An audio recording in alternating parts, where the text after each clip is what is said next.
नमस्कार दोस्तों, राखी राज ब्लॉग में आप सभी का स्वागत है। कैसे हैं आप? आई होप आप बहुत अच्छे होंगे। मैं भी बहुत अच्छी हूँ। दोस्तों, कर्म फल भोगना ही पड़ता है, आज का हमारा टॉपिक है।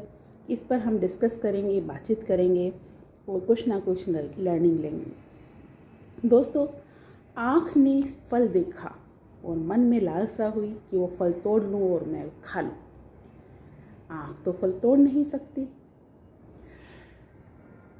हाथ से ही फल तोड़ेंगे, लेकिन हाथ को वहाँ तक पहुँचाने के लिए पैर से चलना पड़ेगा। हम लोग पैर से चल के फल के पेड़ के पास गए और हाथ से फल तोड़ लिया। अब हाथ तो फल खा नहीं सकते, फल खाने के लिए मुंह खोलना पड़ेगा। मुंह ने फल खाए और मुंह की गलती ये है, वो मुंह के अंदर नहीं रख सकता, पेट में तो पहुंचाना ही पड़ेगा। पेट तक फल पहुंच गया, माली ने देख लिया, फल खाते हुए व्यक्ति को माली ने देख लिया और माली ने डंडे मारे कमर पर। कमर कहने लगी, मेरा क्या कसूर, मैंने तो ना फल तोड़े ना खाए। कमर पे जब डंडे पड़े तो आंसू निकले आंख से। तो जो जैसा करता है उसको वैसा ही फल मिलता है, चाहे किसी भी रूप में मिले। लोग कहते हैं ना, आज हम दुखी हैं, परेशान हैं, लेकिन उस दुख का कारण वो खुद होते हैं। वो कुछ ना कुछ ऐसी गलती जानबूझकर किए हुए होते हैं जिससे उन्हें परेशानियां मिलती हैं। एक कहानी बताऊंगी मैं आपको। एक बार एक व्यक्ति मछली पकड़ रहा था।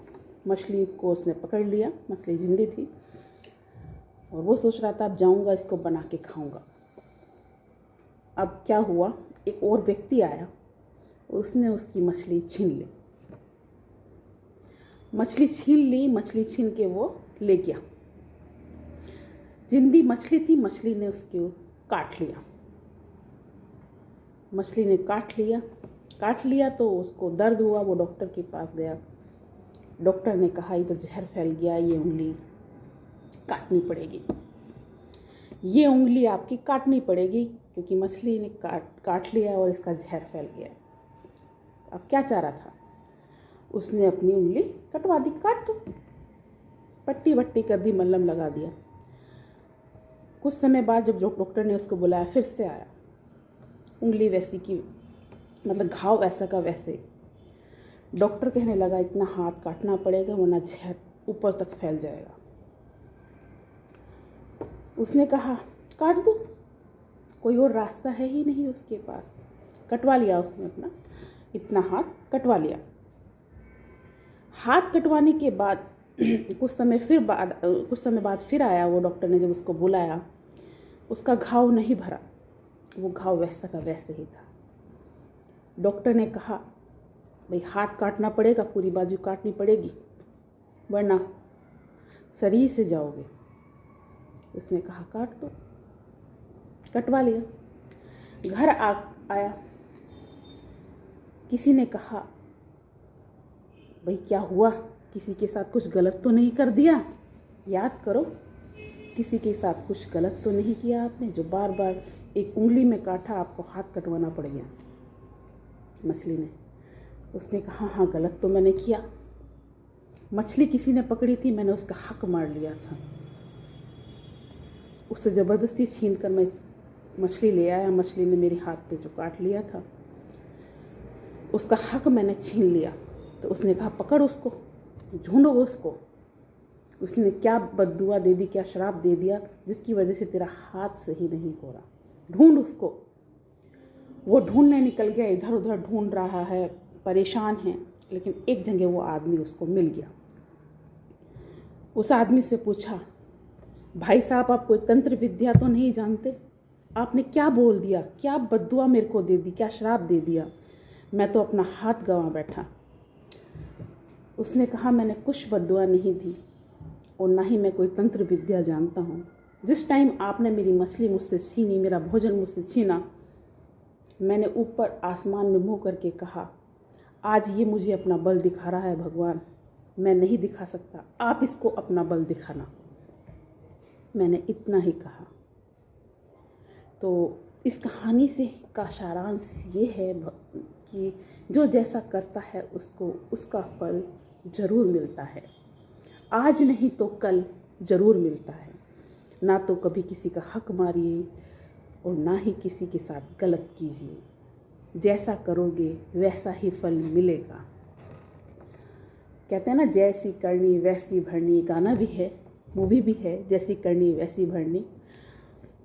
तो आप इस धरती पर आए हैं तो अच्छे काम कीजिए, ईमानदारी से रहिए, किसी का हक मत मारिए, किसी को चोट मत पहुंचाइए, क्योंकि आप जो आज कर रहे हैं कल परसों कभी ना कभी आपको मिलकर रहेगा उसका फल।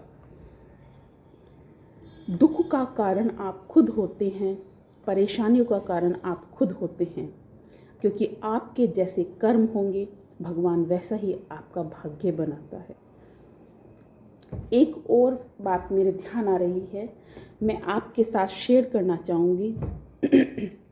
एक कहानी मैंने एक मैगज़ीन में पढ़ी थी। एक बार एक बॉस ने अपने एम्प्लॉय को थप्पड़ मार दिया, किसी बात पे मार दिया होगा। अब एम्प्लॉय क्या सोचने लगा, इसने मुझे थप्पड़ मार दिया, गुस्सा आया। वापस पलट कर तो नहीं मार सकता, गुस्सा कर सकता है। उसे बहुत गुस्सा आ रहा था। घर गया, बीवी से झगड़ा कर लिया अपनी, उसको थप्पड़ लगाया। अब बीवी भी वापस नहीं मार सकती, एडजस्ट किया। गुस्से में थी बहुत कि मैंने क्या कर दिया जो इन्होंने मेरे को थप्पड़ मार दिया। ठीक है, बीवी ने अपने बड़े बेटे को जाके लगा दिया, गुस्सा उतारा उस पर। क्या कर सकती है, अपने छोटे को ही मार सकती है। छोटा लड़का परेशान, माँ ने मेरे को क्यों मार दिया, और अगर मैंने कोई गलती भी की तो थप्पड़ क्यों मारा। बहुत गुस्से में था, उसने अपने छोटे भाई बहन को थप्पड़ मारा। छोटे भाई बहन बहुत गुस्से में आए, बड़े को तो थप्पड़ मार नहीं सकते, लड़ाई कर नहीं सकते। वो बाहर निकला छोटा बच्चा और उसने कुत्ते को लात मारी। कुत्ते को लात मारी, वहाँ से वो बॉस गुजर रहा था जिसने एम्प्लॉय को थप्पड़ मारा। कुत्ते ने उस बॉस को जाके काट लिया। तो सारांश यही है इस कहानी का भी, किसी न किसी रूप में जैसा करोगे वैसा फल मिलेगा। बिना वजह किसी को परेशान मत कीजिए, बिना वजह किसी पर शक मत कीजिए, दिमाग को खुला रखिए और कही सुनी बातों पर यकीन मत कीजिए, क्योंकि जैसा आप करते हो, जैसा आप बोते हो, वैसा ही फल आपको मिलेगा। जैसी करनी वैसी भरनी, इन दोनों कहानियों से हमें यही शिक्षा मिलती है, यही लर्निंग मिलती है कि हम जो बोएंगे आज वही हम काटेंगे, जैसा करेंगे वैसा ही भरेंगे। किसी की चोरी मत कीजिए, किसी का हक मत मारिए, सही काम कीजिए। भगवान श्री राम ने भी यही किया था। जब उनको वनवास हो गया था, भगवान श्री राम को, और सीता माता का हरण भी हो चुका था, वो सुग्रीव से मिले और उसके भाई बाली से मिले। बाली बहुत ही ताकतवर था, लड़ने वाले की आधी शक्ति को वो, अपने दुश्मन की आधी शक्ति को वो ले लेता था। रावण को वो अपनी काख में दबा कर रखा था उसने 6 महीने। बहुत ही ज़्यादा ताकतवर था, वो युद्ध को बहुत जल्दी ख़त्म करा सकता था। तो भगवान श्री राम के पास चॉइस थी, और सुग्रीव को भी अपना दोस्त, उसको बाली को भी अपना दोस्त बना सकते थे, जिससे कि वो युद्ध को जल्दी समाप्त कर दें। लेकिन उन्होंने सुग्रीव से दोस्ती करी, क्योंकि सुग्रीव सही था, सच्चा था, ईमानदार था, और बाली को मार दिया। बाली ने मरते वक्त कहा भी था कि भगवान, हम दोनों भाई आपके सामने हाथ जोड़े खड़े थे, लेकिन आपने मुझे बैरी बना दिया और मेरे भाई को मित्र बना लिया। मैं बैरी, भाई मित्र कैसे? हम दो अनजान थे। तो भगवान श्री राम ने यही कहा उनसे कि जो अपने भाई की स्त्री को रख सकता है, जो इंसान गलत है, जो भी किया, अपने भाई का राज्य तुमने खुद ले लिया, उसके साथ कभी कोई अच्छा हो नहीं सकता। उसको मारना कोई पाप नहीं है। तो वहाँ पर बाली को उसके कर्मों की सज़ा मिली और भगवान श्री राम ने लंबा युद्ध किया, ना कि शक्ति का यूज़ किया। वो शॉर्टकट रास्ता अपनाकर बाली को दोस्त बनाकर युद्ध को मिनटों सेकंडों में या आधे दिन में ख़त्म कर सकते थे, जिसके लिए उन्हें इतना समय लगा। तो सही का साथ दीजिए, सच्चाई के रास्ते पर चलिए, तभी आपकी जीत होगी, वरना परेशानी होगी, दुख होगा और उस दुख का कारण आप खुद होंगे। क्योंकि जैसा हम करते हैं वैसा ही फल हमें मिलता है। हम सही करेंगे, ईमानदारी से रहेंगे, तो हमारे बच्चे भी हमसे ही सीखेंगे, वो भी एक अच्छे, ईमानदार और अच्छे नागरिक बनेंगे।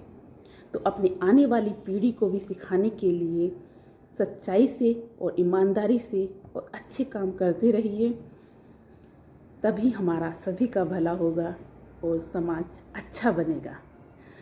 आपको मेरी वीडियो कैसी लगी प्लीज़ कमेंट्स करके ज़रूर बताइएगा। अच्छी लगी हो तो भी, और अच्छी ना भी लगी हो, कोई कमी लगी हो तो भी बताइएगा। वीडियो को लाइक ज़रूर कीजिएगा और हो सके तो चैनल को सब्सक्राइब भी कर लीजिएगा। मिलते हैं नेक्स्ट वीडियो में, तब तक के लिए bye bye. Thank you for watching. Bye bye.